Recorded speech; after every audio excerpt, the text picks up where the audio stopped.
রোজাদাররা ছাড়া কেউ রাইয়ান দরজা দিয়ে ঢুকতে পারবে না। আবার বিষ্ণুই বললেন, একবার রাইয়ান দরজা দিয়ে ঢুকার সুযোগ যে পেয়ে যাবে চিরকালের জন্য তার গলার তৃষ্ণা মিটে যাবে। রোজা রাখলে গলায় তৃষ্ণা হয় না? এই যে আল্লাহর খুশির জন্য এই তৃষ্ণাকে সহ্য করে আপনি রোজা রেখেছেন, এর ফলাফল হিসেবে রাইয়ান দরজা দিয়ে ঢুকা মাত্রই আপনার গলার তৃষ্ণা শেষ।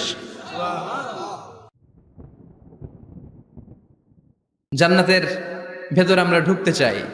শপিং মলে যখন আমরা ঢুকতে চাই কোন দিক দিয়ে ঢোকা লাগে? দরজা দিয়ে না, গেট দিয়ে। তো আমরাও জান্নাতের গেট দিয়েই তো ঢুকবো নাকি? আমরা জান্নাতের কোনো না কোনো গেট দিয়ে ঢুকতে হবে। বিশ্বনবী ফরমান, বুখারীর বর্ণনা, ইন্নালিল জান্নাতি সামানিয়াতু আবওয়াব, জান্নাতের ভেতরে 8টা দরজা আছে। কয়টা? বিশ্বনবী একবার সাহাবাদেরকে নিয়ে ওয়াজ করছেন, বলছেন তোমাদের মধ্যে এমন একজন ব্যক্তি আছে, এই